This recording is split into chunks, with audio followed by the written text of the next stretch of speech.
जब हम अगले चैप्टर पर चले जाते हैं तो पिछले चैप्टर के फॉर्मूले हमको भूलना स्टार्ट हो जाते हैं। तो ऐसा क्यों होता है? लेकिन जब मैं इस चैप्टर को छोड़ दूंगा, एक महीना इस चैप्टर की प्रैक्टिस नहीं करूंगा, तब ये फॉर्मूले मेरे को भूल जाएंगे। तो ऐसे केस में क्या करना होता है? मेरे को ये फॉर्मूला याद ही नहीं करना, मेरे को दिमाग में रखना ही नहीं है फॉर्मूला। अब ये पढ़ा लिखा कस्टमर है, ये पहले से स्टडी करके आया हुआ था और उस टाइम पे बिग बिलियन सेल जो फ्लिपकार्ट की चलती है वो भी चल रही थी। तो फिर इसने वहां पे देखा कि बिग बिलियन पे तो इसका प्राइस 90,000 है। इसने दुकानदार को बोला कि 90,000 प्राइस। अब जैसे मैंने आपको क्वेश्चन कराए हैं, फॉर्मूले तो मैंने यूज ही नहीं किए, फिर भी क्वेश्चन निकल आए। ऐसे ही और भी मैं टाइप्स लेके आऊंगा, उसमें भी आपको समझाऊंगा किस तरीके से चीज़ों को समझना है और फॉर्मूले को अवॉइड करना है। कि बहुत से बच्चों का अक्सर यही सवाल होता है कि किसी भी चैप्टर के फॉर्मूले तो हम याद कर लेते हैं, जब हम उस चैप्टर की प्रैक्टिस कर रहे हों उस टाइम तक तो हमको फॉर्मूले याद रहते हैं, बट जब हम अगले चैप्टर पर चले जाते हैं तो पिछले चैप्टर के फॉर्मूले हमको भूलना स्टार्ट हो जाते हैं। तो ऐसा क्यों होता है? कैसे हम फॉर्मूले को याद रखें? एग्जाम में जाके जब हम क्वेश्चन निकालने बैठते हैं हमारे माइंड से फॉर्मूले ही निकल जाते हैं। जैसे प्रॉफिट एंड लॉस का आपने ये फॉर्मूला पढ़ा होगा, प्रॉफिट परसेंटेज निकालना है तो SP minus CP divide by CP into 100 ये फॉर्मूला होता है। या तो मैंने याद कर लिया, एक बार याद कर लिया, क्वेश्चन निकालूंगा तब भी मैं याद रखूंगा। लेकिन जब मैं इस चैप्टर को छोड़ दूंगा, एक महीना इस चैप्टर की प्रैक्टिस नहीं करूंगा, तब ये फॉर्मूले मेरे को भूल जाएंगे। तो ऐसे केस में क्या करना होता है? मेरा अक्सर हमेशा यही कहना है बच्चों को कि मैथ्स जो सब्जेक्ट है वो याद करने वाला सब्जेक्ट नहीं है, समझने वाला सब्जेक्ट है। कि मैथ्स को अगर आप समझोगे तो आपको कभी भी ये मुश्किल नहीं आएगी अपने प्रैक्टिस के टाइम पे और एग्जाम के टाइम पे। ठीक है, जैसे ये फॉर्मूला है, आज की वीडियो में मैं आपको बताऊंगा, मेरे को ये फॉर्मूला याद ही नहीं करना, मेरे को दिमाग में रखना ही नहीं है फॉर्मूला है, मैं आपको समझाऊंगा कंसेप्ट। उस कंसेप्ट से आपको इस फॉर्मूले की जरूरत ही नहीं पड़ेगी, क्वेश्चन पढ़ोगे और आप आराम से समझ जाओगे मेरे को करना क्या है क्वेश्चन के अंदर। ठीक है, तो आराम से मैथ्स को समझिएगा, याद मत कीजिएगा, क्योंकि समझने वाली चीज है, याद करने वाली चीज नहीं है। थ्योरी का सब्जेक्ट नहीं है, ये प्रैक्टिकल सब्जेक्ट है। तो प्रैक्टिकल को समझना होता है, याद नहीं करना होता। तो चलिए समझते हैं कैसे निकाल सकते हैं विदाउट फॉर्मूले हम क्वेश्चन को, प्रॉफिट एंड लॉस के, प्रॉफिट परसेंटेज, लॉस परसेंटेज बिना फॉर्मूले के कैसे फाइंड कर सकते हैं। एक एग्जांपल लेते हैं, मोबाइल फ़ोन स्टोर है एक, वहाँ पे एक कस्टमर फ़ोन लेने के लिए आता है। अब ये मोबाइल फ़ोन स्टोर का जो यहाँ पे शॉपकीपर है, ये इसको फ़ोन तो देगा, बट शॉपकीपर के पास ये फ़ोन कहाँ से आएगा? इसे भी किसी कहीं ना कहीं से परचेज किया होगा। किससे परचेज किया होगा? होलसेलर से। तो अब मान लीजिए कि ये होलसेलर है, होलसेलर ने ये शॉपकीपर को जो फ़ोन पे बेचा वो कितने का बेचा? 1 लाख का। शॉपकीपर के पास ये फ़ोन आया 1 लाख का, अगर शॉपकीपर ने आगे दे दिया 1,10,000 का। ठीक है, 1,10,000 का बेच दिया। अब ये फ़ोन का जो बॉक्स है, बॉक्स के ऊपर जो MRP लिखा हुआ है वो लिखा हुआ है 1,20,000। ये मोटी मोटी 3 चीज़ें मैंने आपको बता दी कि शॉपकीपर को 1 लाख का पड़ा, आगे उसने 1,10,000 का दे दिया। बॉक्स के ऊपर जो प्राइस लिखा था वो लिखा था 1,20,000। अब इस पूरे चैप्टर के अंदर बस 6 टर्म्स बन के आती हैं, उन्हीं 6 टर्म्स के ऊपर सारे क्वेश्चंस होते हैं। पहली टर्म जो बन के आती है वो होती है कॉस्ट प्राइस, कि मेरे को पता करना है फ़ोन का कॉस्ट प्राइस क्या है। यहाँ पे जो प्रॉफिट या लॉस कमा रहा होगा वो कौन कमा रहा होगा? शॉपकीपर। वही तो फ़ोन को बेच रहा है, जो फायदा होगा नुकसान होगा वो शॉपकीपर को होगा। तो मेरे को ये देखना है दुकानदार के लिए ये फ़ोन की कॉस्ट क्या है, दुकानदार को ये फ़ोन कितने का मिला है। तो दुकानदार को कितने का मिला है? 1 लाख रुपए का ये फ़ोन मिला है। अगर 1 लाख का फ़ोन हुआ, इसका मतलब मेरा जो कॉस्ट प्राइस है वो फिर कितना हो गया? शॉपकीपर के पॉइंट ऑफ व्यू से 1 लाख रुपया कॉस्ट प्राइस हो गया फ़ोन का। उसके बाद सेकंड टर्म जो निकल के आती है वो यहाँ पे हो जाती है आपकी, सेकंड टर्म हो जाती है आपकी सेलिंग प्राइस। कि सेलिंग प्राइस बेचा कितने का? तो 1 लाख का लेके आके कितने का बेच दिया? 1,10,000 का। इसका मतलब सेलिंग प्राइस कितना हो जाएगा? 1,10,000 हो जाएगा। आगे चलेंगे तो तीसरी टर्म जो निकल के आती है वो होती है मार्क प्राइस। हिंदी में पढ़ेंगे तो अंकित मूल्य, अंकित मतलब जो लिखा हुआ है। तो जो प्राइस लिखा हुआ है वो कितना था बॉक्स के ऊपर? 1,20,000। तो इसका मतलब मार्क प्राइस क्या होगा? जो प्राइस लिखा रहता है उसको हम बोलते हैं मार्क प्राइस। तो वो हमारा होगा 1,20,000। उसके आगे अगर आप देखोगे तो प्रॉफिट, चौथी टर्म, तो प्रॉफिट क्या कमाया दुकानदार ने? 1 लाख का फोन लेके 1,10,000 का दे दिया, तो क्या कमाया उसने? 10,000 रुपए जो है वो प्रॉफिट कमाया है। फिफ्थ टर्म आप कहती है लॉस। तो लॉस तो यहाँ हुआ नहीं है। अगर तो वो 1 लाख का खरीद के 90,000 का बेच देता तो फिर उसको लॉस होता। अब लॉस पे तो वो बेचेगा नहीं, लॉस पे दे देगा तो फिर किस बात का दुकानदार है ना? तो फिर प्रॉफिट ही कमा के वो बेचेगा आगे। और सिक्स्थ और आखिरी चीज आपकी आती है डिस्काउंट। तो डिस्काउंट क्या दिया? डब्बे के ऊपर जो प्राइस लिखा था वो लिखा था 1,20,000। दिया उसने कितने का, 1,10,000 का। इसका मतलब 10,000 रुपया उसने प्राइस कम करके दे दिया कस्टमर को, तो ये 10,000 रुपया उसने क्या दे दिया, छूट दे दी, डिस्काउंट दे दिया। बस ये 6 टर्म है पूरे चैप्टर के अंदर, इसके अलावा कोई भी एक्स्ट्रा टर्म नहीं है इस चैप्टर में। बस आपको यही देखना है क्या आपको गिवन है और क्या आपको निकालना है। ठीक है, क्लियर। चलिए अब कुछ एग्जांपल लेते हैं और निकालने की कोशिश करते हैं। ये सारी टर्म्स ने यहाँ पे लिख दी हैं कि कॉस्ट प्राइस कितना था, 1 लाख का फ़ोन था, आगे बेचा कितने का, 1,10,000 का, उसके ऊपर लिखा कितना हुआ था, 1,20,000, प्रॉफिट कमाया 10,000 रुपये का। अब पहला क्वेश्चन यहाँ से उठ के आता है कि आपको ये बताना है find profit percentage of shopkeeper. Shopkeeper ने प्रॉफिट तो कमाया बट कितने परसेंट का कमाया। मेरे को फॉर्मूले नहीं पता, मेरे को नहीं पता कि इसमें फॉर्मूला क्या बनता है, बट मैं सोच तो सकता हूँ ना यार कि प्रॉफिट परसेंटेज पूछा है तो फिर प्रॉफिट कमाया क्या उसने, प्रॉफिट कमाया उसने 10,000 का। अब ये 10,000 रुपया कमाया किस पे होगा उसने, 1 लाख पे, क्योंकि 1 लाख का फ़ोन था उसके ऊपर 10,000 रुपया कमा लिया, तो सिंपल है 1 लाख के ऊपर, 1 लाख के ऊपर, तो 1 लाख के ऊपर लिख दीजिए कितना कमाया उसने, 10,000 रुपया कमाया। परसेंटेज बनाना है तो इंटू 100 करना ही पड़ता है परसेंटेज के लिए। बस ये आप सॉल्व कर लीजिए, यहाँ से आपका प्रॉफिट परसेंटेज निकल के आ जाएगा, इसको यहाँ से कैंसिल कीजिए, आपका आंसर आ जाएगा 10%। तो 10% का जो है प्रॉफिट कमाया है शॉपकीपर ने। ठीक है, क्लियर है। बस सिंपल सा था, कोई फॉर्मूला मैंने याद नहीं रखा, मैंने ये देखा मेरे को क्वेश्चन में क्या पूछा उसने, प्रॉफिट परसेंटेज। तो प्रॉफिट है क्या, 10,000।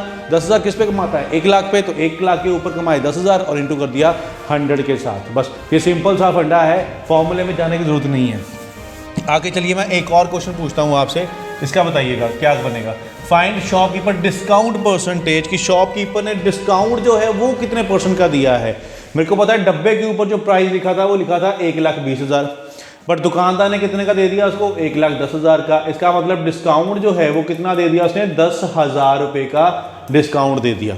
अब ये 10,000 का डिस्काउंट तो दिया, बट किसके ऊपर दिया, किसके ऊपर दिया, जो डब्बे पे प्राइस लिखा हुआ था उसके ऊपर, मतलब 1,20,000। तो सेम 1,20,000 के ऊपर डिस्काउंट कितना दे दिया, 10,000 का डिस्काउंट दे दिया। परसेंटेज बनाना है तो इंटू करना पड़ेगा 100 के साथ। बस फिर से फॉर्मूला लगाने की जरूरत नहीं पड़ी, नहीं तो डिस्काउंट परसेंटेज का भी फॉर्मूला याद रखते आप तो कितने के फॉर्मूले याद रखेंगे। समझिए मैथ को, समझिए कि 10,000 रुपया डिस्काउंट मिला, किसके ऊपर मिला, 1,20,000 के ऊपर मिला। यहाँ से अगर आप कैंसिल कीजिएगा इसको, 4 से कैंसिल होगा, 25/3, तो ये आपका आंसर आ जाएगा 81/3% का जो है वो डिस्काउंट दे दिया है शॉपकीपर ने कस्टमर को। ठीक है, क्लियर है यहाँ तक। चलिए आगे एक और एग्जांपल लेते हैं, मैं आपको एक और एग्जांपल से समझाने की कोशिश करूंगा इसको। फिर से मोबाइल स्टोर वाला एग्जांपल लेते हैं। मोबाइल स्टोर में कस्टमर आया फ़ोन लेने के लिए, फ़ोन कौन सा लेना है इसने, iPhone 14। अब इसने दुकानदार से पूछा हाउ मच फॉर iPhone 14, कितने का मिलेगा iPhone 14। तो दुकानदार उसको बताता है कि 1 लाख, 1 लाख का आपको फ़ोन मिल जाएगा iPhone 14 Pro Max। ठीक है, अब ये पढ़ा लिखा कस्टमर है, ये पहले से स्टडी करके आया हुआ था और उस टाइम पे बिग बिलियन सेल जो फ्लिपकार्ट पे चलती है वो भी चल रही थी। तो फिर इसने वहाँ पे देखा कि बिग बिलियन पे तो इसका प्राइस 90,000 है। इसने दुकानदार को बोला कि 90,000 प्राइस है। अब दुकानदार सोचने बैठ के ये तो पढ़ कर लिखा है, पढ़ के आया है, तो उसने माइंड में सोचा यार मेरे को फ़ोन कितने का मिला है, तो इसने सोचा इसको फ़ोन मिला है 90,000 का। अब 90,000 का इसको मिला है, बिग बिलियन पे भी 90,000 का मिल रहा है, तो जितने का इसने लिया अब उतने का तो नहीं दे देगा इसको। ठीक है, तो क्या किया इसने, एक स्कीम लगाई। इसने उसको बोला कि मैं इस प्राइस पर तो नहीं दे सकता, बट मैं आपको 95,000 में दे दूंगा इंक्लूडिंग चार्जर 2,000। अब आईफोन के साथ हमको मिलता है, एसेसरीज नहीं मिलती हैं, चार्जर वगैरह नहीं मिलता, तो वो एक्स्ट्रा खरीदना पड़ता है। तो उसने स्कीम लगाई, इसको बोला कि 95,000 का फ़ोन दूंगा, साथ में 2,000 का चार्जर मैं फ्री में दे दूंगा। उसके साथ में आपको इसी टाइम पे फ़ोन मिल जाएगा, ऑनलाइन तो आपको वेट करना पड़ेगा। अब आप सोच लीजिए आपको क्या करना है। ठीक है, अब सारी चीज़ें आ जाती हैं इसके ऊपर। अब कुछ क्वेश्चन देखते हैं यहाँ पे। सबसे पहली जो चीज़ें यहाँ पे दी थी मैंने वो लिख ली है। क्या था सबसे पहले यहाँ पे आपको कि एक्चुअल प्राइस क्या था, शॉपकीपर को जो फ़ोन मिला था वो कितने का मिला था, 90,000 का। शॉपकीपर ने ऑफर क्या किया दुकानदार को, सबसे पहले 1 लाख रुपया की 1 लाख का दूंगा, बट उसने बाद में डिस्काउंट कर दिया। डिस्काउंट करके उसने क्या बोला, मैं आपको 95,000 का दे दूंगा इंक्लूडिंग ₹2,000 चार्जर, 2,000 के चार्जर के साथ। फ्लिपकार्ट पे कितने का मिल रहा था, 90,000 का मिल रहा था। ठीक है, यहाँ तक क्लियर है। अब हम लेते हैं पहला क्वेश्चन और आप खुद सोचिएगा कि क्या करना है। How much profit shopkeeper earn, shopkeeper ने कितना % प्रॉफिट कमाया। ठीक है, सिंपल परसेंटेज में नहीं पूछा, उसने सिर्फ पूछा है आपसे हाउ मच प्रॉफिट, प्रॉफिट कितना कमाया। तो रुपीज़ में बताना है आपको कितने रुपए का प्रॉफिट कमाया इसने। 90,000 का दुकानदार को मिला था, आगे कितने का बेचा। अब आप सोचो कि यार 95,000 का बेचा, 95,000 का बेचा, 90 का 95 का बेच दिया, इसका मतलब 5,000 रुपये का उसने कमा लिया प्रॉफिट। मतलब 5,000 आपका आंसर नहीं होगा। क्यों नहीं होगा? क्योंकि उसने साथ में 2,000 का चार्जर भी दिया है। इसका मतलब इस क्वेश्चन के अंदर अगर मैं कॉस्ट प्राइस देखूं कि मोबाइल की कॉस्ट कितनी हुई, तो मोबाइल की जो कॉस्ट हुई 90,000 का तो फ़ोन दिया उसने, साथ में 2,000 का चार्जर भी दिया। इसका मतलब जो कॉस्ट थी इसकी कितनी थी, 92,000। तो 92,000 की चीज़ें दुकानदार ने दे दी हैं किसको, कस्टमर को दे दी है। 90,000 का फ़ोन, 2,000 का चार्जर, तो कॉस्ट प्राइस हो गया 92,000। ठीक है, क्लियर है। तो 92,000 की चीज़ आगे कितने की दी उसने, 95,000 की। तो कितना प्रॉफिट कमाया, 3,000 रुपये प्रॉफिट कमाया उसने। तो अगर तो रुपीज़ में पूछा है तो आपका आंसर क्या होगा, 3,000। बट हमको पता है मोस्टली जो क्वेश्चन पूछा जाता है परसेंटेज में पूछा जाता है, प्रॉफिट परसेंटेज बताओ। तो सिंपल है, फॉर्मूला मेरे को नहीं पता, मैं ये सोचूंगा 3,000 तो कमाया उसने, बट किस पे कमाया, 3,000 कमाया उसने 92,000 पे, क्योंकि 92,000 की चीज़ थी, उसके ऊपर 3,000 कमाए। तो 92,000 के ऊपर उसने कमाए 3,000 और इंटू कर दूंगा 100। यहाँ से जो भी वैल्यू सॉल्व होकर आने वाली है वो मेरा आंसर हो जाएगा।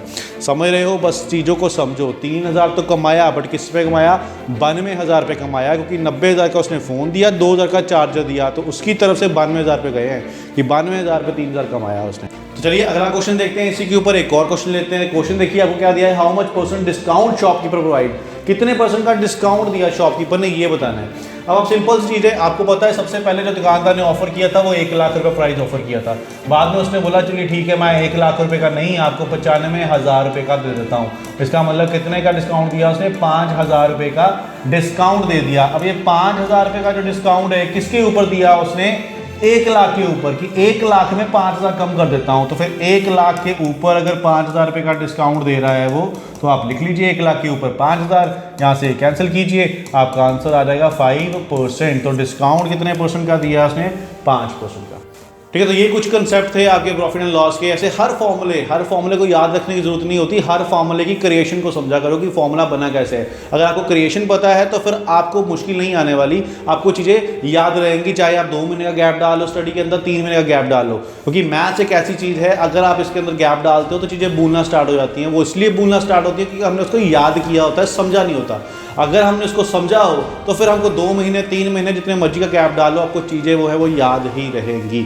तो हमेशा मैथ्स के फॉर्मूले को समझने की कोशिश किया करो। अब जैसे मैंने आपको क्वेश्चन कराए हैं, फॉर्मूले तो मैंने यूज़ ही नहीं किए, फिर भी क्वेश्चन निकल आए। ऐसे ही और भी मैं टाइप्स लेके आऊँगा, उसमें भी आपको समझाऊंगा किस तरीके से चीज़ों को समझना है और फॉर्मूले को अवॉइड करना है। ठीक है, तो ये आज की वीडियो में इतना ही।